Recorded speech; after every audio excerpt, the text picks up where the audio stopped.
And welcome to another episode of Talks Within the Nine-Sided Circle with your hosts, Noor Kyle and Mushtaq Ali, coming to you from beautiful downtown planet Earth, the garden spot of the galaxy.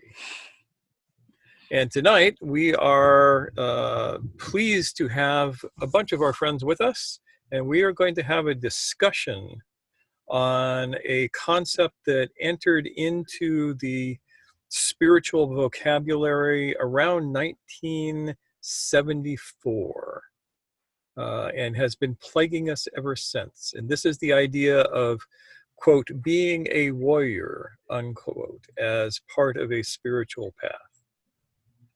And I'm probably going to upset some people with this. And how do you put that? Tough shit? Is that, yeah, that's he what doesn't care. I don't care. We don't care. But before we get into this, let me invite you, if you're watching this on YouTube, to subscribe to our channel. There's a little button somewhere down there. Down there, I think. Somewhere. You can click that and click the little bell so that you can be notified anytime that we put things up. And like this video, because if you don't like the video, then we don't know that we're doing something right. Or dislike the video, because all feedback is useful. Mm-hmm. And that's our opening spiel that we do every week. And at the end of this, if you make it through to the end, all the way to the end, you will find something wonderful, which is stopping talking. But besides that, we have that announcement that we're going to make that you can wonder about. You can really, really wonder about this announcement. But before then, we're going to talk about the idea of being a warrior and what that actually means. Who here has heard the concept of, be the spiritual warrior? Oh, yes. Oh, yes. Good. Let me suggest to you that probably the last thing you ever want to be is a warrior. Why would that be? If you look at it historically, let's take a warrior culture, a real warrior culture, the Spartans. We have a lot of history on them. What do we know about the Spartans as warriors? We know that they started training their children at age 7. They put them through hell for years. They starved them and made them steal food and punished them if they got caught stealing food. Their life was one of violence and stress and terribleness. And you know what made this life possible for them to, for a short period of time, have one of the greatest fighting forces on the Greek peninsula? They had a lot of slaves. They had a lot of slaves. There were more slaves than there were Spartans. And the slaves had to be constantly intimidated so they wouldn't revolt and either run away or kill everybody. Warriors do not contribute to society. This is a problem. And this goes all the way up to, full-on armies. Sun Tzu noted, 4,000 years ago that prolonged war is not good for the country because nothing else is getting done. Supporting a bunch of professional soldiers requires a huge amount of a country's resources. It also requires a huge amount of the village's resources. And the warrior metaphor is not the metaphor that you want for the spiritual path. Not even close. Because the warrior is basically a parasite upon the community when you're talking about somebody who has devoted their life to warriorism. All they're doing is training, waiting for a fight. And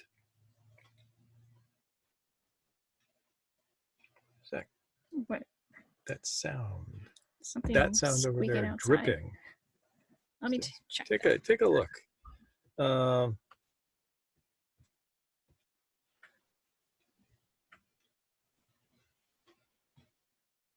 And so where did this idea come from? And why do I pick the date 1974? Any ideas? Any thoughts?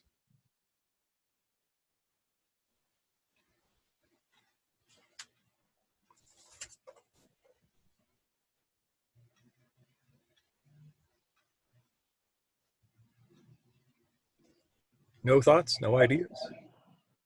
I'm thinking Robert Bly, but I'm not sure I'm right. No. No, think Carlos Castaneda. Ah, Yeah, so Castaneda, back in '68, published The Teachings of Don Juan, a pseudo-historical, pseudo-anthropological fantasy about him and a Yaqui Indian teaching him. In '71, he published Separate Reality, which was supposedly the further teachings. The first two books were about the use of psychedelics. The third book he wrote was called Journey to Ixtlan, and that was when he made his sea change to a whole different way of thinking. But it wasn't until his fourth book, Tales of Power, that he really got onto the way of the warrior, the path with the heart, and all of this kind of stuff. Mm. And that's when all of this really entered into the group consciousness. And what he did was came up with this catchy phrase and used it on a bunch of people who had no idea what a warrior really was and what it meant to be one. And then started attaching things to it, like a warrior loves his solitude, a warrior is this, a warrior is that, none of which actually have any connection to reality except in the most general sense. Anybody want to argue this point yet? Well, I'd be curious to share with everyone, what would the actual image of the warrior be like? Okay, an actual image of somebody who is a full-time warrior. They don't work. They need at least 6 people to support them. All they do is train and fight. So they have to have a support staff of people who will grow their food, tend their animals. If they are, say, medieval armored knights, care for their armor, care for their horses, all of this kind of stuff. And they do not have time to do anything else. If you're a full-time warrior, all you do is train and fight. And it requires that you actually go out and fight. Hence, countries invading other countries. I mean, think about, say, the Huns back around the 1st century or 2nd century AD, whenever it was that they decided that sacking Rome would be a good idea. They did not contribute anything to any society. They stole from others who had produced things. They had some herds that their women and children took care of. The men, their job was to go out and fight, to invade other people, to steal their shit.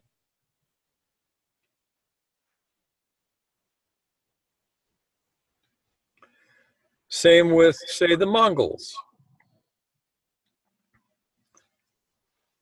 The Mongols had very little in the way of physical culture except for what they could get from other people.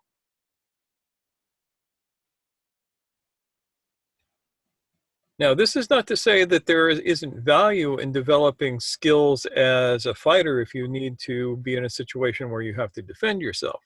We're talking about the concept of a warrior, somebody who makes war.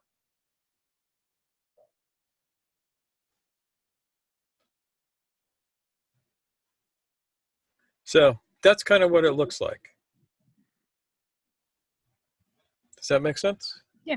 Okay. I think so, yeah. and for what it's worth, this plays out even to contemporary military formations today, Mm. where a lot of discussion is had to what's called the support wedge or the divisional wedge. How many people have to be in logistics? How many people have to be carrying fuel? How many people have to be running the supply train for each actual shooter on the battlefield? Mm. So this is a very real thing right here, right now.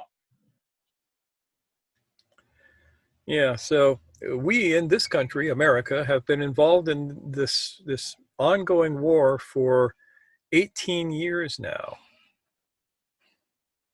And we have people who have been appointed warriors. I mean, do we need these people? Yes, to a certain extent, because their job is to protect the village, as it were. So there's nothing wrong with having a small group of people whose job it is to protect you.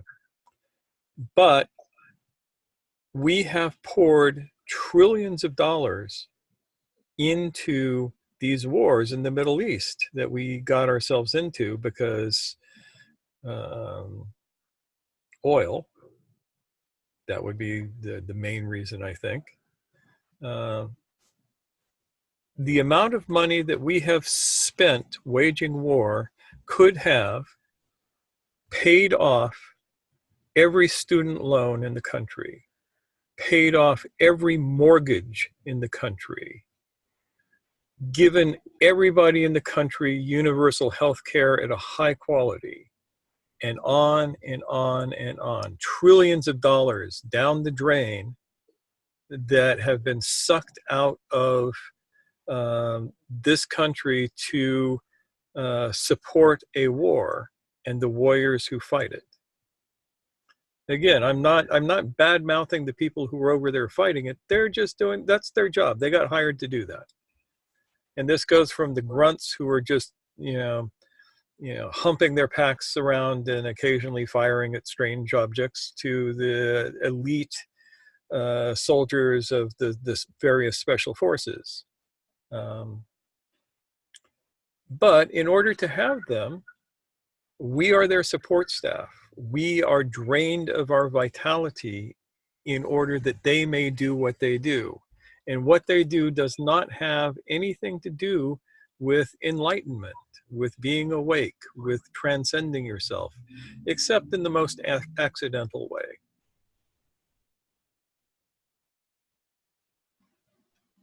I think the fantasy of being a warrior is not quite the same thing as being a soldier.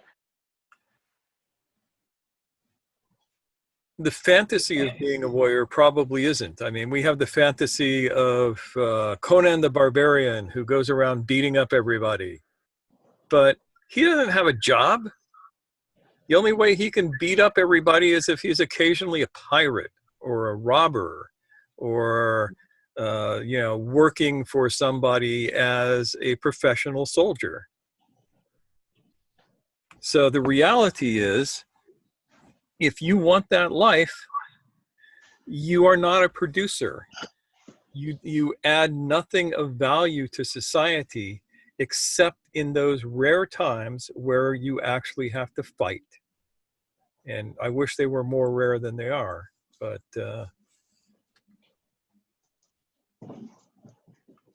that's where we find ourselves. So this idea, this idealization of the warrior, and you see that, I mean, the martial arts community, right?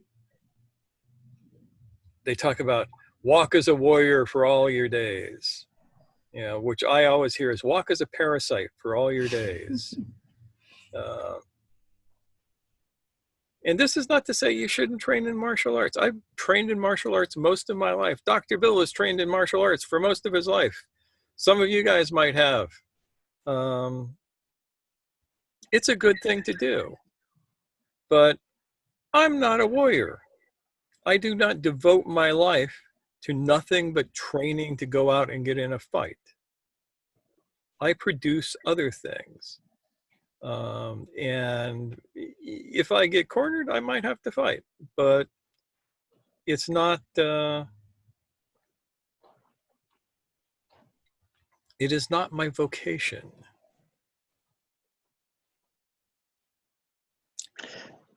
I think this would be an interesting junction to stop and try and unpack why does that warrior mythos seem to work, and I'm going to emphasize that, seem to work so well for people who are banging around Castaneda's books and all of their unholy successors about the way of the warrior, who have cost me hundreds of dollars in antacids over my life. Yeah, I can believe that. How many people have you had to treat over the years for Jimson weed poisoning, just off the top of your head? Actually, Jimson weed delightfully has been fairly rare. For good. reasons nobody understands, the incidence is going down in the parts of the western United States where it's endemic. Mm. Yeah, nobody's reading Castaneda anymore. When I was working at Santa Cruz County General Neuropsych Unit, during the heyday of Castaneda, we would get probably one person a month brought in by the police, picking bugs off of his skin and spending the next 3 days in 4-point restraint. Easily. He decided Some parts of the Southwest reporting once a week back in. Yeah. Yeah, I can has geekdom and looked at a few things. Yeah. So, yeah, it's the image as Castaneda presented it, and as it's presented today in some areas, is very compelling. But it doesn't seem to actually deliver when it comes down to it. The people who actually get something decent aren't warriors. But if you follow Castaneda's way of the warrior, what you get is a lot of isolation and alienation. I mean, the people who were Castaneda's warriors all committed suicide when he died. We have just been reviewing this the last couple of days. Mm-hmm. Yeah. You know, his 5 closest followers, the people who were like, you know, the main folks. Well, we assumed that they all committed suicide. Only one of their bodies was ever found, but the rest of them disappeared shortly after his death and have never reappeared. So what was his image of what a warrior is supposed to be like? His image of a warrior was somebody who was, first of all, it had nothing to do with martial arts, which I always found interesting. It had to do with certain ways of living and challenging yourself. And it was mostly jingoistic, sort of easily interpreted the way you want catchphrases, like erasing personal history was one of his big things. You know, acting impeccably. Anybody ever wonder what acting impeccably actually means? Yeah, I do. What the hell does that mean? I've never been able to figure it out, what he meant by acting impeccably, because a lot of things that seemed like they might be acting impeccably weren't, according to his books. The closest I could ever get to that, and I broke my teeth on it a lot, because the whole conflation of the way of the warrior was, well, actually, the elite troops who came to my emergency department over my years of service was so striking. I had to try and sit with that and say, what's going on? What's the difference? And the only thing that I could even remotely get to make sense of an admittedly nonsensical work was the conflation of impeccability with what you could variously call focus, commitment. And I think that what Castaneda was fumbling for, emphasis on the fumble, was the notion that whatever he wanted his way to be should have people who had totally put their money down where their mouth was and said, I'm in. I'm all in. And I keep thinking through things like this because it really does matter to me as a martial artist, as a expert in the art of defense. It matters to me why this weird variation on warrior culture, quote unquote, permeates the discussion of so many parts of people, pursuing paths and ways and spiritual pathways, when it seems patently obvious it has nothing to do with the actual business of being a martial artist, or for that matter, what it actually takes to be a warrior in any realistic sense. Yeah, and now you worked a lot with Navy SEALs, right? You were Navy, am I remembering correctly? Well, I was Navy. I spent time at Camp Pendleton's emergency department, and we had an awful lot of people who came in with uniforms that were even more sterile than the normal Marine Corps uniforms, which are very minimal Yeah. on markings. So all the really scary people. I can neither confirm nor deny what any of them particularly did. I think they came from several different programs just because of differences in movement artifact. Even back then, I could see it. Right. All of them were what we affectionately called operators. People who are actually going there and doing that. Yeah, and for every one of them, and I know this just from friends that were SEALs or Army Special Forces, for every one of them in the field, there was a whole support system behind them that kept them there. Well, strictly speaking, I was part of that. Yes, you were part of that. Running the emergency department, so if they had accidents in training, if they had traumatic injuries in training, I'm their sea daddy. Yep. Yeah, my brother, who was in Vietnam, he was on a what they call the PBR, Patrol Boat River. Oh, yes. Brownwater Navy. Yes. And he used to talk about getting calls in the middle of the night to take 5 people out and drop them in the middle of the jungle somewhere who had nothing on their uniforms to identify who they were or what they were, and then maybe coming and picking them up 2 days later. And this would happen fairly frequently. It was a little scary. According to him, they were a little scary. So, yeah, so somebody like a Navy SEAL, an Army Special Forces, the Air Force, I forget what they call their guys, but they're equally scary. Pararescue. Pararescue, that's it, yes. They are warriors. That's all they do. They train to fight, and they fight. And then they train to fight some more. They are not moved elsewhere when they are not in combat situations. They don't take their turn in the motor pool. And that's what warriors do. And this is not the paradigm that you need for somebody on a spiritual path.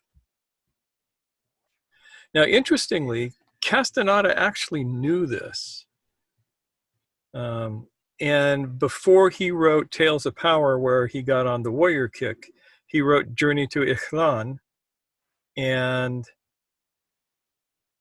in that book, he had a completely different story, and that was the way of the hunter.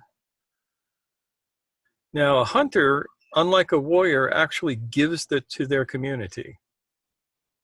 They have to be one with their environment in order to successfully hunt. They have to be able to merge with the animal that they are hunting. It requires a whole different kind of focus, and it requires a sense of commitment to your community to get out there and do that. And for some reason, that didn't catch on. And I think that that's why he switched over in his next book to The Way of the Warrior, because The Way of the Hunter just was not compelling enough. Zingy enough. Not zingy enough, yeah. So again, why was that zingy? And how do we help the people listening and people who might listen to the people who are listening get inoculated against the false zingy? That is a very good question. And the first answer to that, I think, is that you have to ask yourself, what do you mean when you say warrior? Mm-hmm. What does war have to do with it?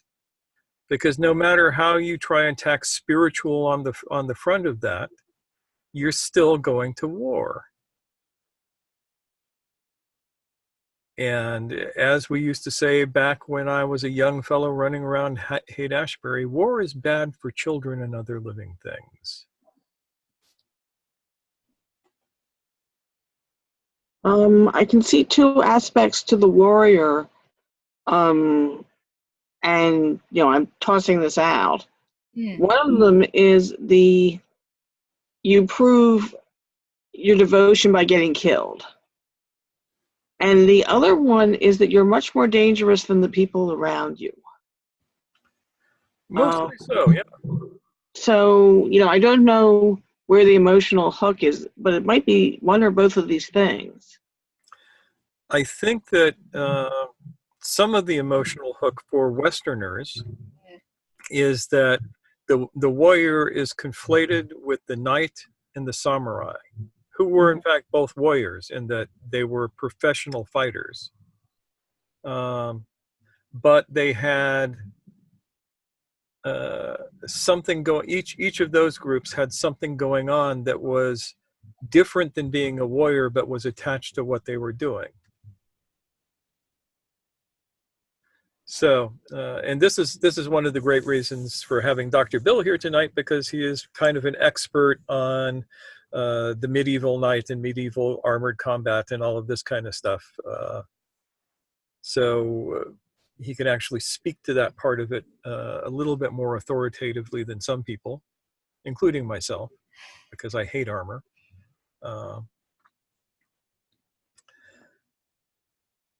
So these two groups, the knights and the samurai, both figured out that war was bad for you and that it messed with your heads and that you needed to do something to keep your sanity and to keep your clarity. And so Zen got grafted into the way of the samurai. So all of a sudden there was a spiritual path that was part of the path of this particular group of warriors. With the medieval knights, it was the idea of chivalry. Chivalry comes from the French word for horseman. Chevalier is a horseman. In Spanish, a knight was a caballero, which also means a horseman, which tells you that they needed a big support system in order to actually do what they did, because mounted troops required more support than the rider alone could give them. Mm.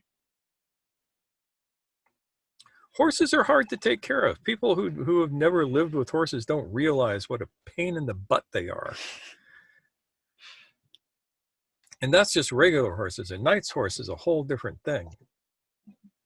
Has to be highly trained, has to be trained to fight, do all of this kind of stuff. So it's a stress on the horse. So you have the idea of chivalry. This you find going into the Middle East to a certain extent. In Arabic, you have fatah, the noble youth, which was futwa is the chivalry concept in Arabian countries, and in Persian countries it's javammard. And those, interestingly enough, neither of those have anything to do with fighting. They have to do with being a noble creature, being a being of integrity. And so somewhere, the idea of being a being with integrity got grafted onto the idea of being a fighter. I think mostly for the sanity of the fighters, but for whatever reason, you have that. I think it's more complex than just sanity for the fighters. Um, Certainly, if you speak to the evolution of medieval chivalry from its roots all the way back to Charlemagne and before, there seems to have been a complex mixture of agreements and interactions and incoherent decisions that if you were going to have these people that had that much physical power for the time and were that deadly to anything around them, they had to be people whom you could at least appeal to behave in a fashion where they wouldn't just use that power indiscriminately. Church certainly had a significant role to play in this, but there wouldn't have been buy-in if many of the great lords themselves hadn't realized that all their vassals, who were also armed and armored and supported, were grenades going about waiting to go off if there wasn't some container to that.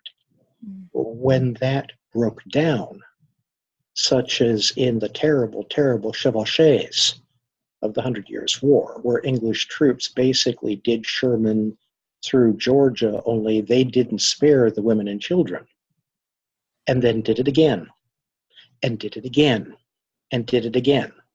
You know, think about a column of men, several hundred, invulnerable to anything a peasant could find, going and burning and raping and stealing and doing what they damn well pleased, predictably coming through your country every 3 to 5 years. Yep.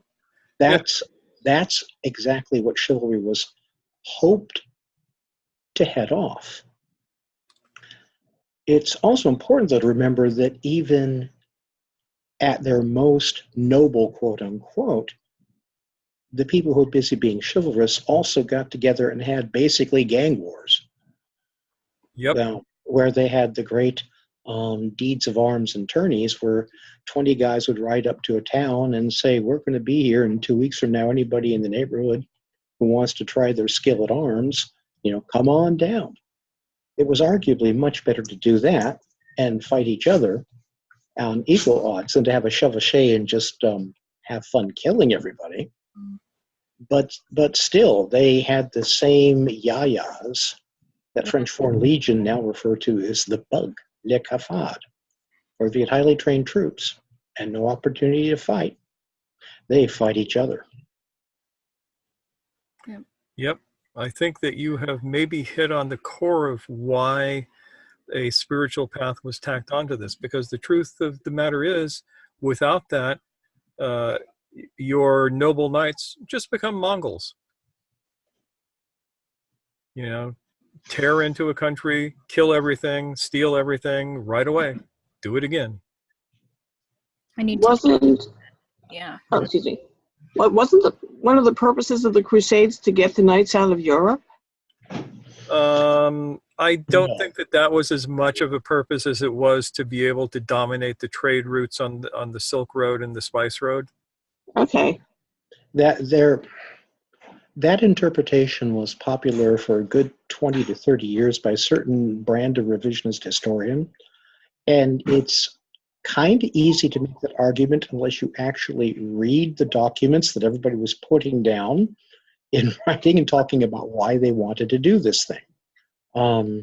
It was horrible, bad religion, and it was arguably pretty stupid politics, but it was not a Machiavellian attempt to get all the knights out so Europe would have peace, because Europe certainly had no such thing. I'm sorry. Gail, I had video on, and you didn't walk in, but that light just blitzed everybody in the eyes. My wife says hello, and we'll stop blinding you now.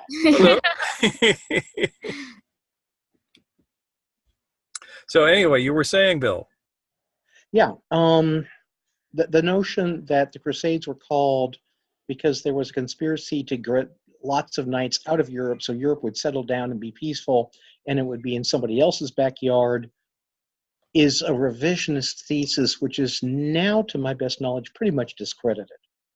Yeah, that's my understanding too. And as an argument, it doesn't make a whole lot of sense, because if you get the people out of your backyard and your neighbor doesn't get the people out of their backyard, your backyard becomes their backyard. Mm-hmm. Makes sense to me. Which in fact happened altogether too often. Yes. During the Crusades for the couple of hundred years that was a thing. Yep. That's what gave us the Robin Hood story.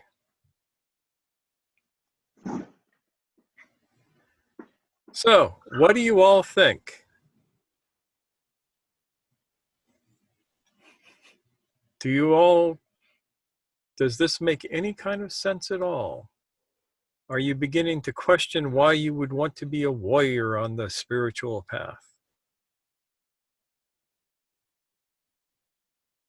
And please, don't be polite. If you think we're full of it, you can say so. It won't hurt my feelings, won't hurt Kyle's feelings. Well, it might hurt her feelings, but she'll hold up under it.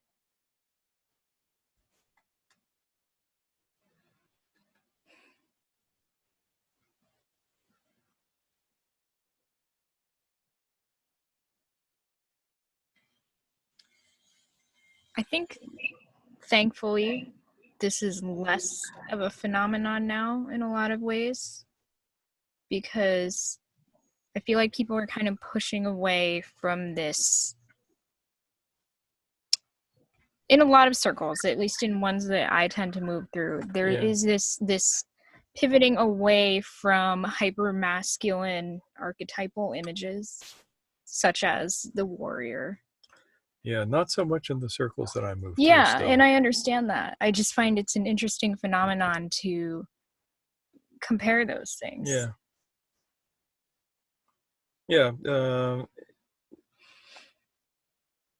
And it's important. I mean, Bill and I involve ourselves in historical European martial arts. We both like to go out and hit people with swords. And a modern sort of chivalry is a very deep part of that. And it has to be, because otherwise you just have a brawl. Mm.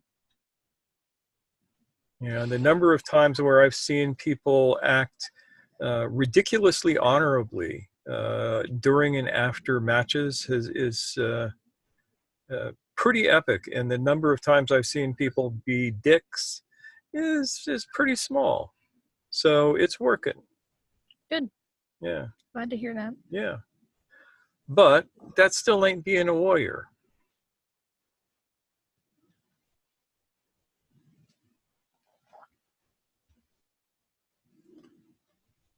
And it might be worth repeating that for those people in the back listening in a YouTube to come. Mm. Yes. Being a martial artist, being an ethical, superb, moral and physical gifted martial artist is not the same as being a warrior. Mm-hmm. Underline it, full stop. Yep. And being on a spiritual path as a martial artist does not make you a warrior. Going to war is what makes you a warrior. And I don't recommend that. It's bad for you. Bad for a lot of people. Bad for a lot of people. Bad for pretty much everybody. And we've known that for a long. I mean, read your Sun Tzu. War is bad. If you have to do it, get it over with as fast as is possible, because it is bad for the country. It's bad for the people.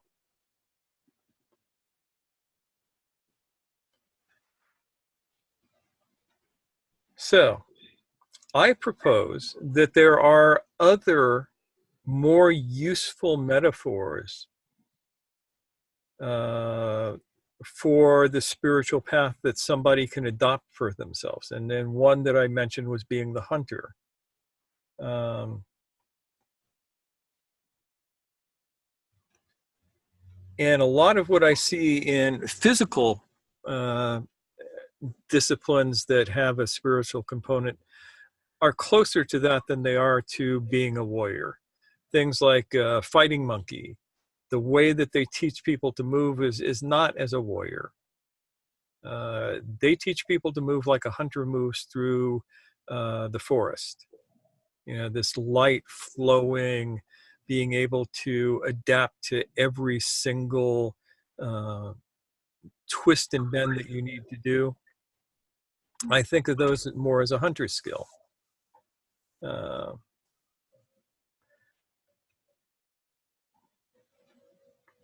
One of the coolest things that you could ever see is if you go on YouTube and you look up San Bushman persistence hunting, or just persistence hunting, you will find a video with Alistair Cook, I think, narrating it, of some San Bushmen involving themselves in the oldest style of hunting in the world, which is where you basically chase down an animal on foot. And in order to do that, you have to develop superb awareness skills and the ability to see into the future. They do what they call speculative tracking in English, which is the ability to put yourself in the mind of the animal that you're hunting and imagine where they are going when there are no other tracks. So you track them in your mind, and that requires some incredibly sophisticated skills. The physical abilities that it requires to do this are outstanding. To be able to run for 3 to 4 to 5 hours to tire out say an eland. Let's say you're chasing an eland, which is one of the biggest of the antelopes in Africa. That eland is used to being chased. And if you don't know what you're doing, he'll run you in circles. So you have to be able to, one, work as a group. Mm-hmm. Lone hunters do not persistence hunt. I was just gonna say it's not a one person. No, doing it's a group working together. It's bound together in an almost psychic way. Team effort. Very strong team effort. And you have to be able to put yourself in the mind of the animal. You have to be able to see what they're going to do before they do it. And you have to have the physical chops to endure the run. Because human beings are unique amongst most animals in that we have a lot of sweat glands. And basically, as long as we have water, we can keep ourselves cool enough not to overheat if we know what we're doing. An eland can't. An eland cools itself by panting, like most animals. And if it's running, it can't pant. So it begins to overheat. And that's how you bring the animal down, is you give it heat stroke. And then it's easy to run up with it and stab it with your spear and have dinner.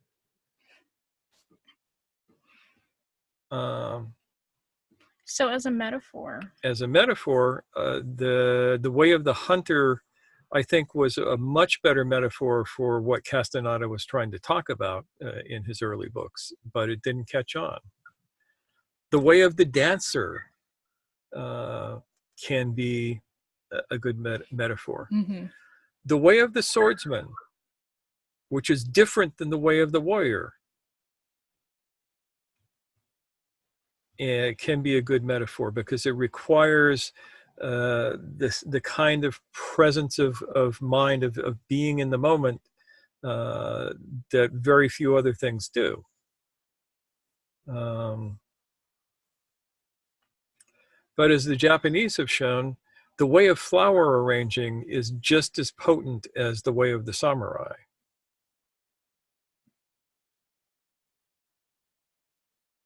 But you have to look at this thing of what do you bring to the table? And warriors don't bring anything to the table. Hunters bring dinner. Dancers bring entertainment. Flower arrangers bring beauty. Tea servers bring nourishment. So what do you bring to the table with your path, I think, becomes the single most important question for what you're doing.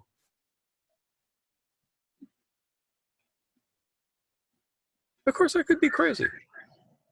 I mean, you are, but Oh, yeah, that's true.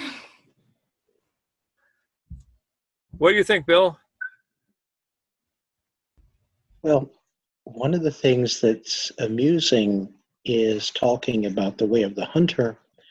Right now, my colleague Jess Finley, the martial artist and theorist, is unpacking a lot of 14th and 15th century German treatises on hunting Interesting. and looking at the medieval German terminology for various hunting activities and how those verbs and nouns are reflected in the fact books and the actual fighting manuals of the Lichtenauer tradition. The whole emphasis on fühlen in the German tradition, feeling, Yes. very much maps to that same sense of being globally aware and anticipating what the other person or persons in the engagement are going to do. Again, speculative swordsmanship Yeah. at that level of mastery and expertise. And she's still well into the middle of unpacking those goodies, but it's fascinating to me that I'm getting that in my feed over the last month, just as this topic surfaces here. Interesting. Yeah, and she's just the person to do that. She has an interesting mind. She's going to see things that a lot of us aren't going to. Oh, yeah. Yeah, I mean, that's probably what the martial arts community needs right now, would you Yeah. say? Yeah. Yep. We definitely need things like that. And it's nice that Jess is doing it because a lot of the martial arts community is a boys' club, Yeah. and we do not benefit from that. Mm-hmm. Yeah, I mean, I think a big part of this, at least from what I'm hearing about this way of the warrior thing, is that there's a hardness to it, an inflexibility. And maybe Castaneda intended, on some level at least, to not exclude those aspects of being, but the way Western culture latches onto the word warrior, I think it's inevitable that there's going to be a lot of hardness to that, a lot of hyper masculine, well, what we now call like toxic masculinity type tropes, that kind of thing. I propose an expansion that what Castaneda did was not being a warrior or a martial artist or any kind of physical adept as far as the history of Castaneda goes. No, he was a pudgy little Chilean dude. I propose that Castaneda looked perhaps at martial artists, looked perhaps at athletes. I mean, we can't know for sure, but Castaneda's warrior writings look to me like somebody who looked at some people who were performing at an elite level of physical skill from the outside. Yeah. Yeah, there you go. Tried to say, hey, I think that because they look like this to me, that's what their interior life must look like. That what their decisioner made, that's how they got to where they are. And then he packaged those external observations and wrote them in books. And because they look kind of like things you can kind of observe, kind of from the outside, they were easy to believe, plausible, and regrettably just didn't stop to ask anybody who was actually doing these things, well, what's that actually like? Just one little piece for anything, the notion that a warrior loves solitude. Bollocks. I'm sorry. You simply, even at the level of the elite troops that came into my emergency department and that I saw and worked with, if they weren't able to go down and throw down with each other and train with each other, they wouldn't have been worth a lick. I mean, one of the whole ugly things about fighting is that even if it's controlled and you don't actually finish it, you have to fight people to get good at fighting people. You can't do that in isolation. You can't be this proud, lonely, solitary.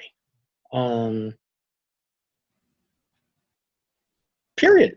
Just period. It's one of the few things, and I love me my Jedi. I love me my Star Wars. But the whole notion that you could somehow become this brilliantly adept warrior by not cutting rocks. Yeah. Rocks don't cut back. Yeah. Yep. Yeah, the number of because I do both HEMA and Asian martial arts, and one of the Asian martial arts that I do is a form of Tai Chi.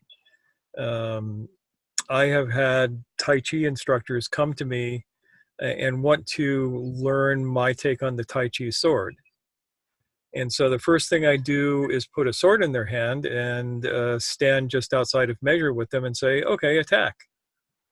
And there has never been a time when somebody has actually done that.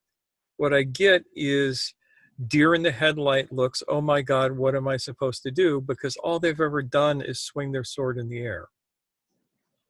And swinging your sword in the air, no matter how pretty it is, does not prepare you to fence another human being who intends to stick you with their sword.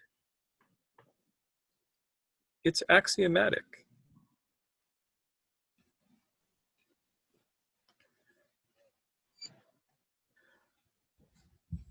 Okay, Fenny has to leave, and we are terribly sorry that you do, but I love that you made it. So have a good time and enjoy stuff.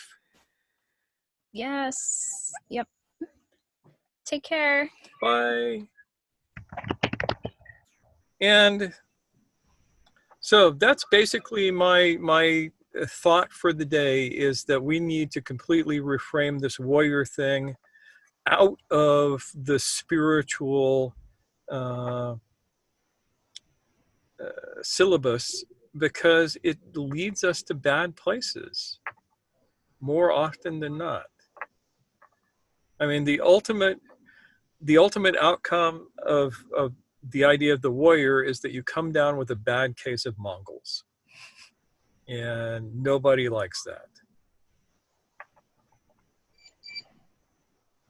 So I'm not saying that there's any particular metaphor that you should take. I think we should all experiment with what metaphor works for us. It might be the way of the carpet merchant. That's one that I particularly like, for instance. The way of the physician, that is a powerful path. We could have the way of the programmer, for God's sake. Mm-hmm. But I think that the one thing we have to ask ourselves is, on the path that we have chosen, what do we bring to the table? Literally to the table. So with that thought, I open this up to any questions, thoughts, answers, arguments, agree, disagree, follow some idea, do whatever you want to do. We're here.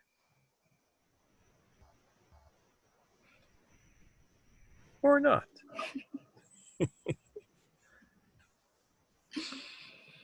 I could toss in a more general thing, Yeah, go Go for for it. which is I, to some extent, got snagged in a different way. But I think that there's sort of an epidemic of people feeling like there's something wrong, and so they cling on to anything that sounds plausible. Yeah. And it could be a warrior, but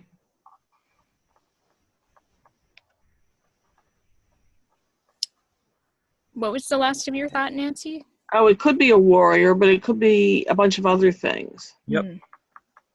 And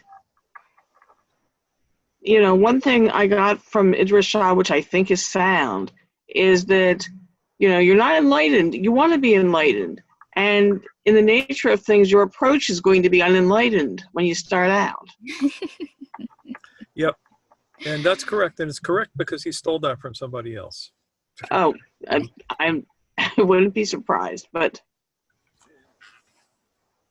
no, but that is a very good and important point. And I usually phrase that as children cannot teach children how to be adults. Caterpillars cannot teach caterpillars how to be butterflies.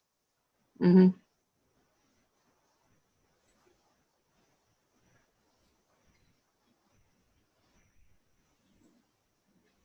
Zainab, talk to us. Um, Yes. well, here in Latin America, especially in Uruguay, the war warrior, guerrero, we understand it as someone who is tenacious and who is strong and persistent. And in Uruguay, we call warriors to our soccer team, national soccer team. And I always thought about being a warrior in that way, tenacious, strong, persistent, and sweat blood, you know.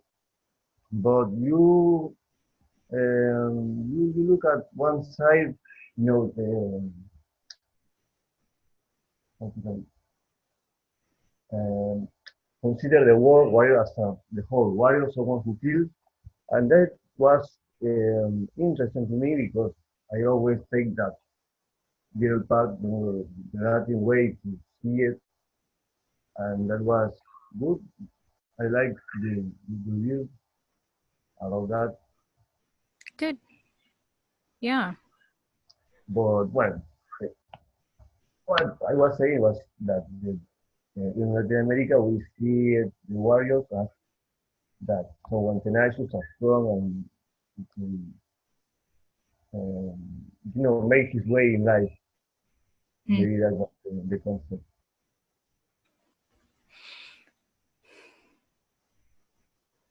Were you able to hear that? Yeah, I think so. Okay, good. Yeah.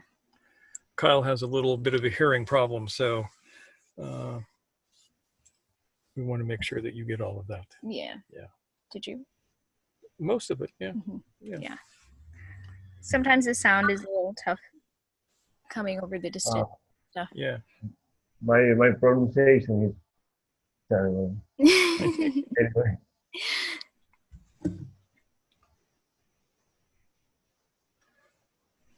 Mustaqim, what do you think? You've been very quiet today.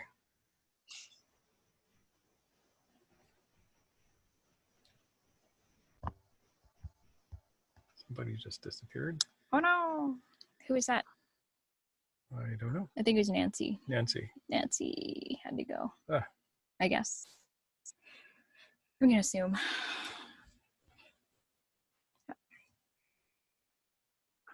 Yeah, Mr. Kim, what's on your mind? Oh wait, yeah. Zainab, what's up? Yeah. Is the idea of the shahadat in the Muslim warrior is comes from being warrior, shahada, like as in killing for sake of God? Yeah, but what does shahada come from in Arabic? It doesn't come from killing at all. It comes from the idea of the witness. Mm-hmm. That's where you get shahid, which is the word for a martyr, somebody who's been killed as opposed to somebody who's killing. And the idea of shahada when you become a Muslim is to witness that there is no God but God, etc. Mm-hmm. So that idea is not as somebody who goes out and fights and kills, though sometimes they might have to, but as somebody who witnesses the truth, who bears witness to the truth. And in that case, they are bearing witness to the truth physically. That would be the real answer. Now, these days, with all of the fundamentalists and all of that crap, they have completely perverted that idea into something else. And, that's why you get people who commit suicide and kill a bunch of children at the same time, and people call them shaheeds, and they're not. That is not martyrdom. That is definitely not martyrdom. No. Does that make sense? Yeah.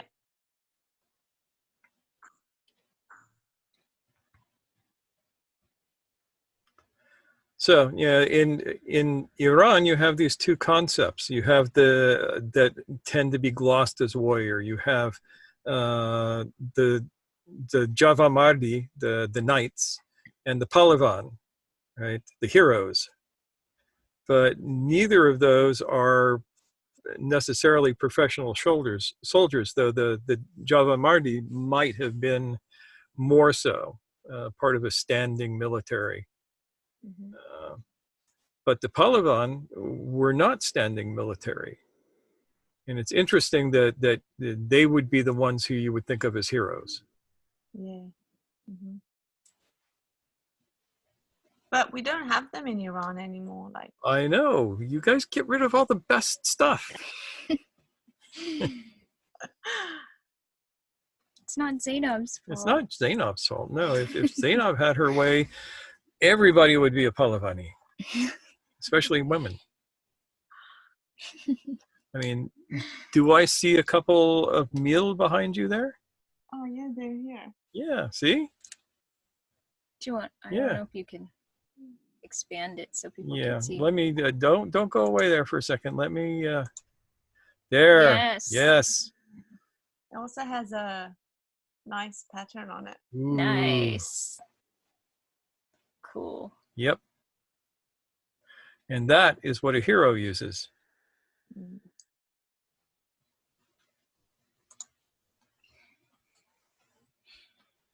All right, so commercial time. You're looking, yeah, the clock. You have to do that to get the clock now. Yeah, no, I was just reading Dr. Bill's comments. He says, "Hey, I see Zainab smile when she held that sword. Can't fool me." Yep, No. that's true. I have pictures of that too. So that's the biggest grin I ever saw on her face. All right. All right, so commercial time. We are still a few people short of the great event. The great event is Kyle and I are going to do a free to anybody who is a member of the Nine-Sided Circle Forum. Excuse me. A course on the Enneagram, and it's the Enneagram of process, none of this personality BS. We are going to really drill down into what it is, how it works. It's going to be more in depth than the Ultimate Enneagram course that I did. It will have less topics to it, but more information. Free to you, to at least 10 people who were just willing to commit to being live on the broadcast. Yep. That's all we ask, is that you show up and participate, because these are always better when you guys talk. If it's just me or just Kyle front-loading information at you, that's not great learning. Great learning comes from discussion. Great learning comes from you guys catching things that we might have missed and asking the right questions and all of that sort of thing. And that certainly does happen. Yeah, that happens all the time. I mean, tonight, last week, every Yeah. time we hang out. Yeah. So if you want to be a part of that course, send me a private message on Facebook or whatever. Email me. I don't care. Smoke signals, whatever you want. Or me. Or her. Yep. And I would rather email you, actually. I'm no fun to talk to. And you know, it will probably be an 8-week or 9-week course. It will probably be an hour and a half each class. There will be a lot of written material. There may be tests. Who knows? There's usually tests. If we don't give you the test, you'll God get will, the test. yes. So that's the biggest announcement right now. There is still time to donate to the Nine-Sided Circle's Alms Fund and get in on the newest Secret Talks with Lady Noor. Yep. Which is about what is it about? The It's kinds of about- intelligence. Yeah, the kinds of intelligence. The Enneagram of intelligence types, and what to do with them, how to cultivate each. And it's going to be pretty good. Yeah. So that goes beyond, intellectual. What do you say? How would you put that? Like, yeah, cognitive intelligence is just cognitive- 1/9. You have emotional Mhm. intelligence, you have physical intelligence, you have lots of different kinds of intelligence, each of which needs to be cultivated in a particular way. Yep. So he and I will be presenting that, working on it together, and we will send it out to everyone who donates for this month. Plus, you have a chance of And, winning the 9-sided circle t-shirt of your choice Yes. as to color and size. Very exciting. Exclusive. Everybody should have one. Everyone should have one. But through this, you get to win one potentially. Yeah. So there you go. And to everyone who's already donated, we just want to thank you, as always, for contributing and helping us It makes make us, this work. yeah, it makes it possible for us to do this. Mm-hmm. And so, yeah, thank you for all of the donations that you've done since we started doing that. It gives me hope, because I would rather not have to charge money for everything that we do. And your donations make it possible for us to just give this stuff away for the most part. Yeah. So, I mean, maybe you want to win the prize that month, maybe you don't, but regardless, it helps us. It helps us out so much. And we really can't say thank you enough for those who are able to donate. And we do try to come up with some fun prizes. Mm-hmm. Yep. Cool. So anything else? Oh, we have the new Twitter. Yeah. Oh yes, the new Twitter. We have the 9-sided circle Twitter account is up and running. Yeah. And if you aren't a member of it, you should be, because if who you aren't wouldn't want to following be? it? Yeah. Yeah. Follow us on there. So we're at Sided 9, no spaces, just 2 words together. Yep. And yeah. Yeah. And Nora's in charge of that, so it's going to be witty and everything is going to be spelled correctly. That's how you know it's me, right? Yeah. If every third word is misspelled, you know I wrote it. Cool. So anything else? That's pretty think much that's it for it, the yeah. moment. All right. So any final thoughts? Or I'm going to, let me just say again, thank you all for being here. And we will be back next week. And we're going to now stop the recording.